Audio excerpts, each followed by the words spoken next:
Student, study with Dilip Soni channel पर आपका बहुत बहुत स्वागत है। सिविल सेवा से संबंधित विभिन्न परीक्षाओं के संदर्भ में आईएएस, पीसीएस तथा विभिन्न राज्यों के सिविल सेवाओं से संबंधित परीक्षाओं में सामान्य अध्ययन से संबंधित अनेक महत्वपूर्ण विषयों से संबंधित जानकारियां इस चैनल पर आपको दी जाएगी। आज इस संदर्भ में इंडियन पॉलिटी एंड कॉन्स्टिट्यूशन विषय से संबंधित प्रक्रिया का हम प्रारंभ करने जा रहे हैं। भारतीय संविधान और राज्य व्यवस्था के अंतर्गत हम इस बात का अध्ययन करेंगे कि परीक्षा के उन महत्वपूर्ण बिंदुओं को जो प्राय परीक्षा में एक चुनौती के साथ हमें अध्ययन करना है। भारतीय संविधान राज्य व्यवस्था आपके दैनिक जीवन और प्रक्रिया से भी संबंधित है, जिसमें कई महत्वपूर्ण बातों पर हमें विशेष रूप से ध्यान देना है। भारतीय संविधान राज्य व्यवस्था में हम लोग इसके कई महत्वपूर्ण पक्षों पर अध्ययन करेंगे, जैसे किसी भी देश की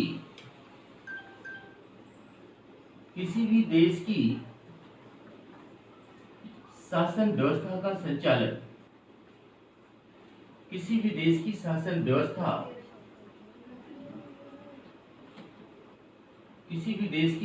व्यवस्था या सिस्टम का संचालन करने के लिए एक सरकार की आवश्यकता होती है या एक गवर्नमेंट की आवश्यकता होती है, एक सरकार की आवश्यकता होती है। Any type of the system is conduct bye A government. किसी भी सरकार के कार्य का आधार बेस, किसी भी सरकार के कार्य का आधार कानून होता है। किसी भी सरकार के कार्य का आधार कानून या लॉ होता है और इन्हीं कानूनों के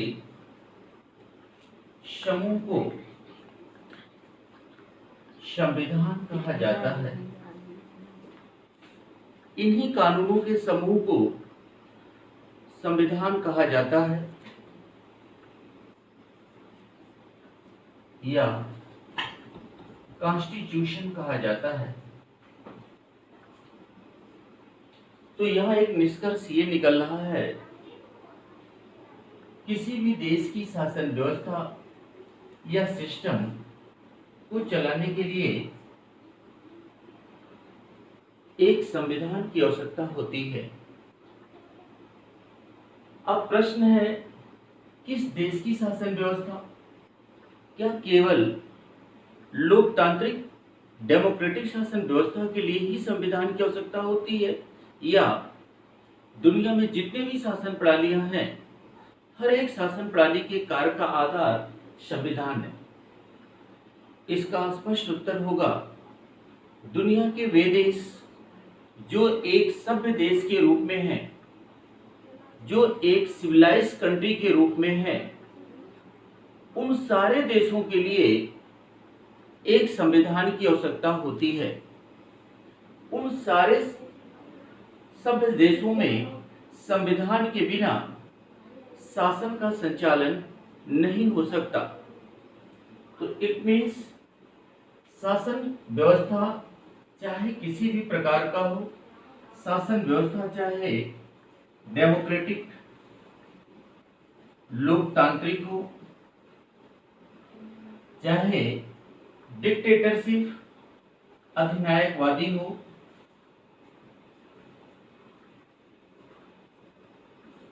चाहे मिलिट्री शासन सैनिक शासन व्यवस्था हो, चाहे मोनार्की सिस्टम राजतांत्रिक शासन व्यवस्था हो,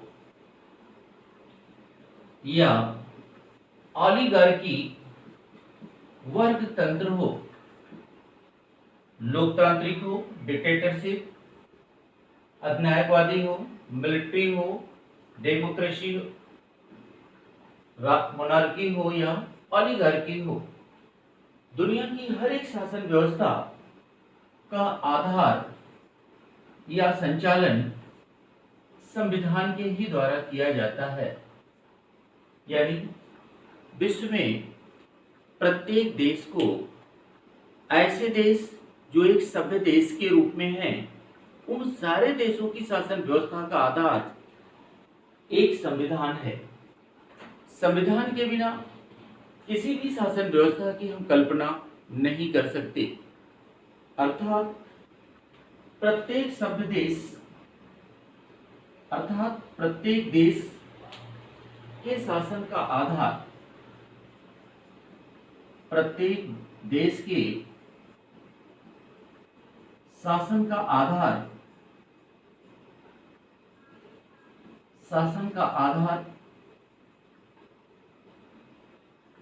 प्रत्येक देश, चाहे वो विकसित देश हो, डेवलप कंट्री हो, डेवलपिंग कंट्री हो, पुअर कंट्री हो, रिच कंट्री हो, any type of the country of the world, दुनिया के किसी भी प्रकार का देश हो, उन सारे देशों की व्यवस्था को चलाने के लिए एक संविधान का होना आवश्यक है, क्योंकि दुनिया के हर एक देश एक सभ्य देश के रूप में है। एक प्रश्न आपके दिमाग में आ सकता है कि क्या सभ्य समाज के पूर्व की अवधारणा, जब सभ्य समाज के पूर्व की अवधारणा अर्थात इन प्राइमिटिव पीरियड, आज का समाज एक सभ्य समाज है। आज का समाज एक कैसा समाज है? सभ्य समाज है। और सभ्य समाज को चलाने के लिए एक संविधान चाहिए, और संविधान कानूनों का एक समूह है। संविधान कानूनों का एक क्या है? समूह है। प्रश्न है कि सभ्य समाज के पूर्व का समाज, सभ्य समाज के पूर्व का जो समाज है, समाज था, उस समाज को हम एक अनसिविलाइज्ड, एक असभ्य समाज, अनसिविलाइज्ड असभ्य समाज के नाम से जानते हैं। सब समाज के पूर्व का समाज अनसिविलाइज्ड सोसाइटी। तो प्रश्न है, प्रत्येक सभ्य समाज का संचालन एक संविधान के द्वारा होता है, तो क्या असभ्य समाज के लिए कोई कानून था, कोई व्यवस्था थी? तो याद रखिए, एक महत्वपूर्ण बात याद रखना चाहिए कि in primitive period there was no any law and order, there was no any law and order. वहां किसी भी प्रकार का कोई कानून नहीं था। तो फिर व्यवस्था या सिस्टम या लोग कैसे जीते थे? तो इसका सबसे सही उत्तर है पावर थ्योरी, शक्ति का सिद्धांत। शक्ति के सिद्धांत के द्वारा लोग अपने जीवन की प्रक्रिया को संचालित करते थे। It means might is right, might is right,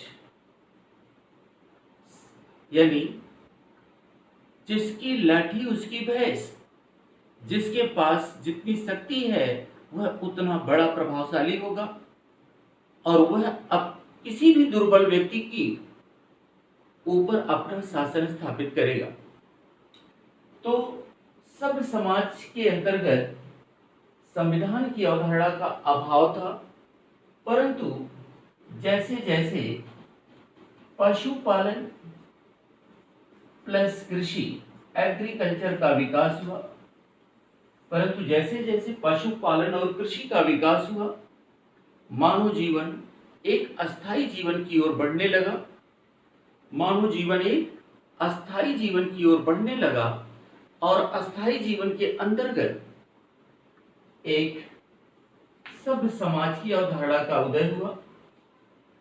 इस सभ्य समाज की अवधारणा असभ्य समाज से सभ्य समाज की अवधारणा का उदय एक संघर्ष से होता है।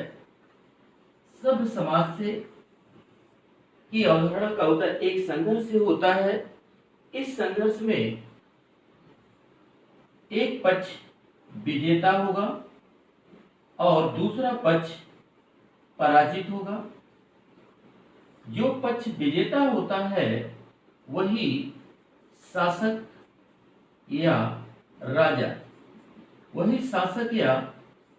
के नाम से जाना जाता था, और जो पक्ष पराजित होता था वही शासित या प्रजा के नाम से जाना जाता था। तो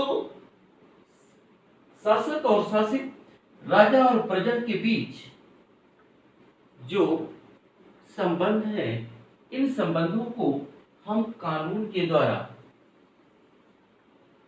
स्थापित करते हैं और इन्हीं कानूनों के समूह को ही संविधान कहा जाता है। इसका अर्थ है कि वर्तमान विश्व के किसी भी देश में संविधान के बिना शासन की कल्पना नहीं की जा सकती।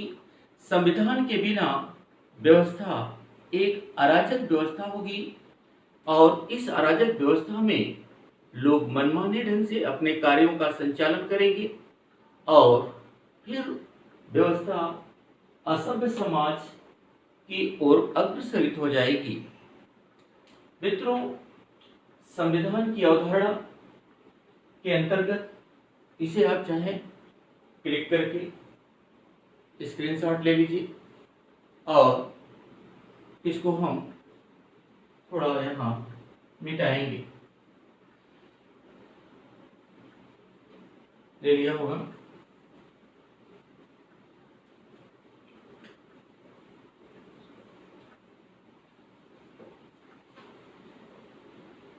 अब एक प्रश्न और आता है कि क्या विश्व के प्रत्येक देशों का संविधान एक ही समान है?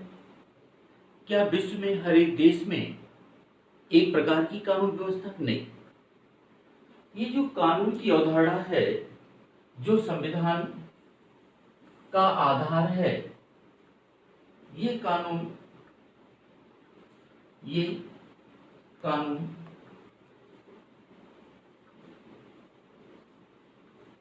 कई रूपों में पाई जाती है। कुछ देशों के कानून अच्छे होते हैं तो निश्चित है उनकी जो सरकार होगी वो सरकार अच्छी सरकार होगी। जिन देशों के कानून बुरे होंगे उन देशों की सरकार बुरी सरकार होगी। जिन देशों के कानून शोषणकारी होगा उन देशों की सरकारें शोषणकारी होगा। जिन देशों की व्यवस्था लोक कल्याणकारी होगा उन देशों की सरकारें कैसी सरकारें होगी? लोक कल्याणकारी सरकारें।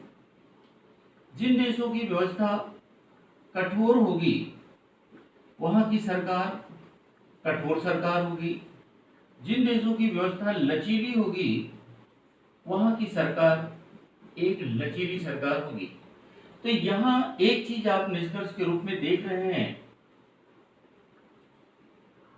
कि व्यवस्था को चलाने के लिए कानून की आवश्यकता हर एक सभ्य समाज की प्राथमिक आवश्यकता है, परंतु हर एक देश के कानून की अवधारणा एक समान नहीं है।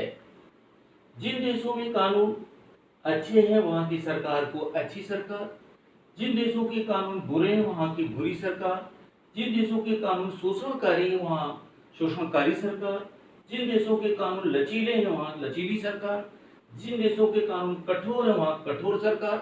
जैसे अमेरिका की सरकार को एक कठोर सरकार कहा जाता है। रिजिड कॉन्स्टिट्यूशन, क्योंकि संविधान में संशोधन की प्रक्रिया बहुत जटिल प्रक्रिया से होती है, 3/4 बहुमत की आवश्यकता होती है, थर्ड। और आज अगर हम भारतीय शासन की व्यवस्था का नाम लें तो आप क्या कहेंगे? लोक कल्याणकारी सरकार। आज जिस 26 जनवरी 1950 को हमने भारत के संविधान को लागू किया, उस भारत के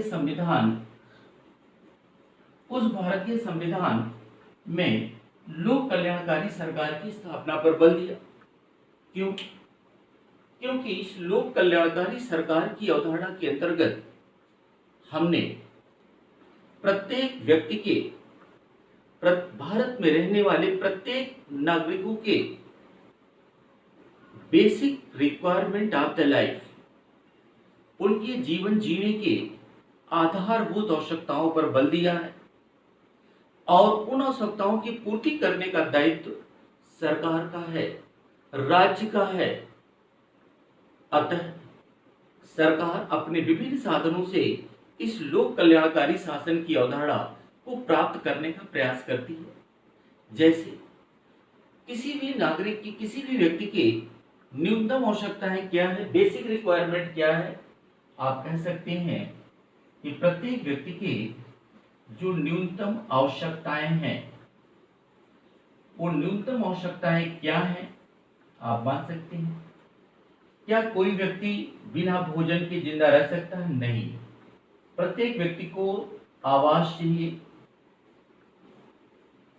सब समाज में जीने के लिए कपड़ा चाहिए, रोटी, कपड़ा, आवास या मकान,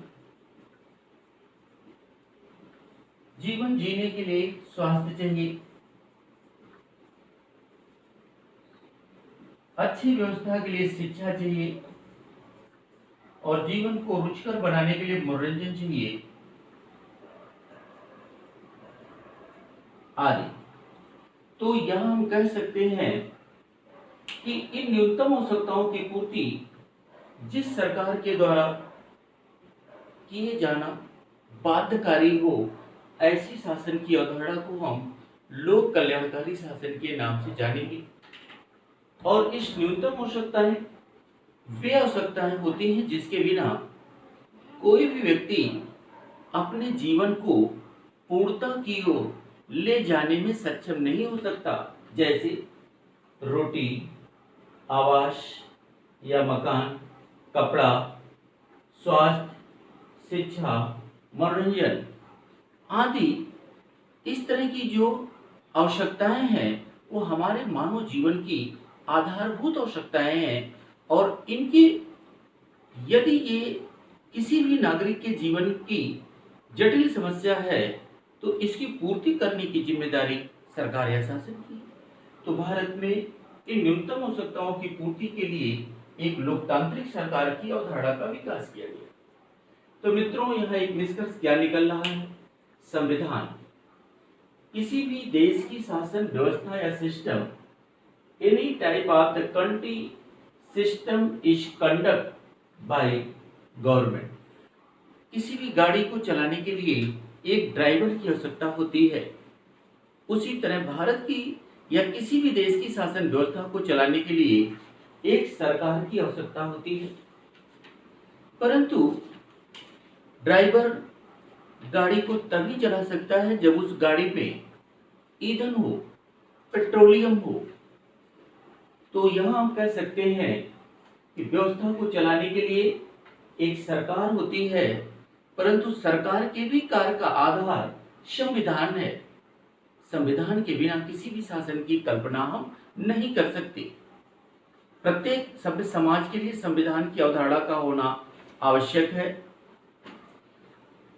तो दूसरा एक हमने निष्कर्ष निकाला कि ये संविधान की अवधारणा कि जो पूर्व का समाज था वह आदिम समाज था, प्राचीन समाज था जिसमें संविधान की अवधारणा का अभाव था। परंतु पशुपालन एवं कृषि के विकास से एक संघर्ष की स्थिति से जब कानून की व्यवस्था का उदय हुआ तो एक शासक और एक शासित, एक राजा और एक प्रजा की अवधारणा का विकास हुआ और धीरे धीरे धीरे ये कानून विभिन्न रूपों में प्रयोग किए जाने लगे। वे वे लोग जो अच्छे कानूनों के द्वारा व्यवस्था चलाए वे अच्छी सरकार, जो बुरे कानूनों से चलाए बुरी सरकार। शोषणकारी कानून चल ब्रिटिशकालीन कानून व्यवस्था को आप क्या नाम देंगे? शोषणकारी कानून। शोषणकारी कानून, शोषणकारी ब्रिटिश सरकार का नाम क्या है? ब्रिटिशकालीन भारतीय सरकार को शोषणकालीन सरकार के नाम से जानते हैं। तो इस तरह से कानून की विभिन्न अवधारणाएं हैं, परंतु एक बात और आवश्यक है, उसको हम यहाँ अध्ययन के रूप में शामिल करेंगे।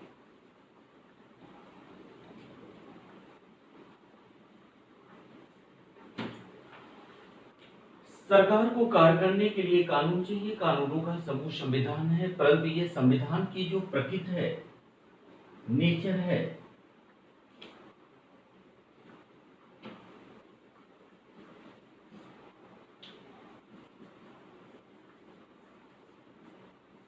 यह प्राय दो प्रकार की होती है।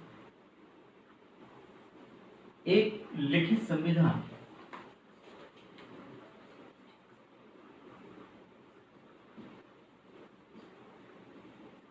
रिटेन कॉन्स्टिट्यूशन, और दूसरा अलिखित संविधान।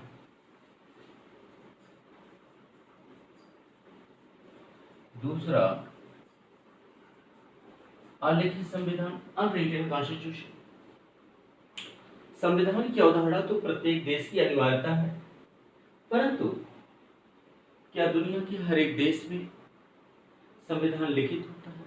और संविधान के द्वारा केवल देश या राज्य की ही व्यवस्था नहीं चलती, संविधान के द्वारा समाज का भी संचालन होता है, यहाँ तक कि किसी भी संगठन का भी संचालन होता है, यहाँ तक कि घर और परिवार को चलाने के लिए या घर और परिवार की व्यवस्था को चलाने के लिए भी हर एक परिवार, हर एक गांव, हर एक समाज की भी कोई न कोई संविधान की अवधारणा होती है।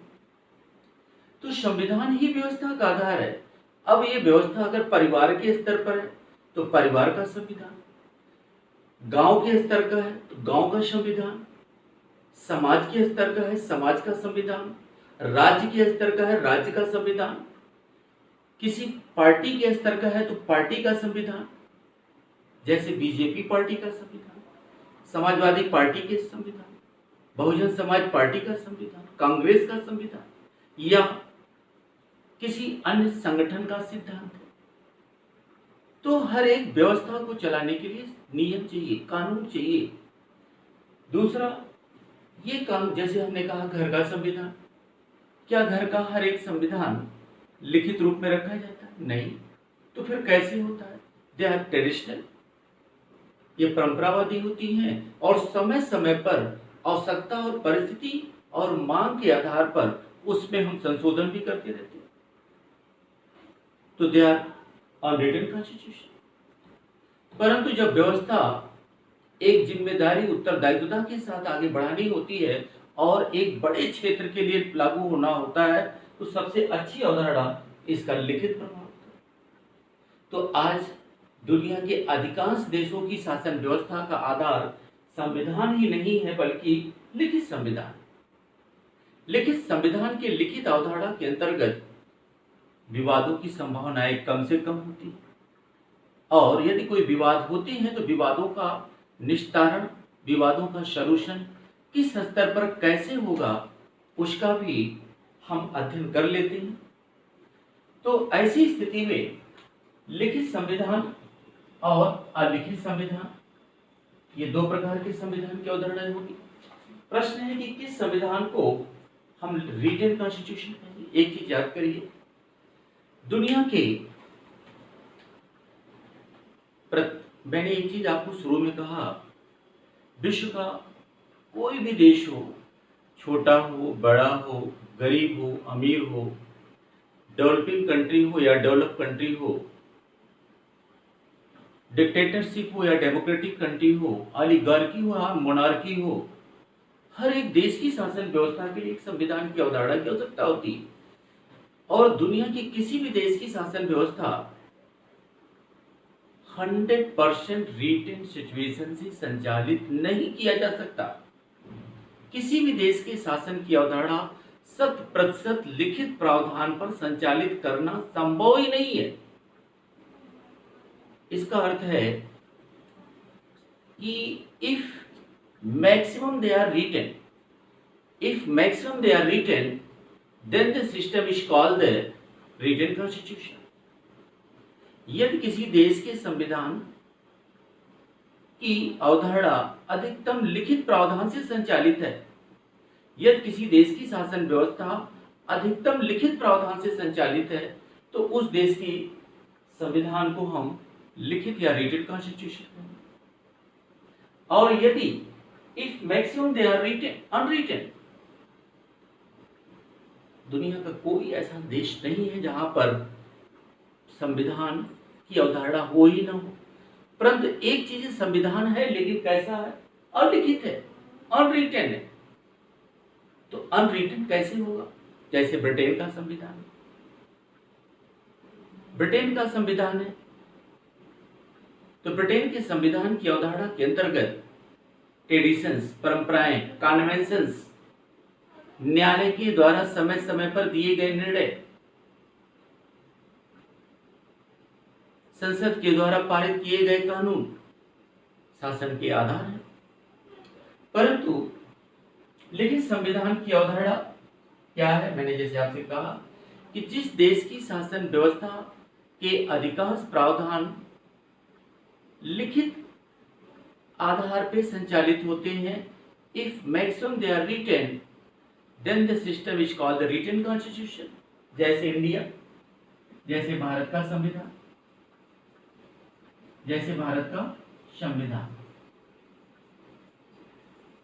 भारत के संविधान को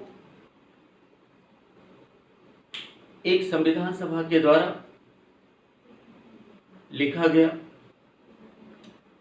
और जब भारत का संविधान या दुनिया के किसी भी देश का संविधान लिखा जाता है, तो वह संविधान उस देश की स्थिति, परिस्थिति, आवश्यकता और मांग के संदर्भ में उसकी अवधारणाओं को शामिल किया जाता है। तो भारत के संविधान में इन अवधारणाओं को शामिल किया गया, और भारत का संविधान, जिसे 26 जनवरी 1950 को हमने लागू किया, जिसे एक सरकारी दस्तावेज पत्र पर संविधान सभा के सदस्यों के द्वारा लिखित रूप में लागू किया गया। अतः भारत के संविधान को हम एक लिखित संविधान कहेंगे। परंतु ये ध्यान रखना आवश्यक है कि दुनिया के हर एक देश का संविधान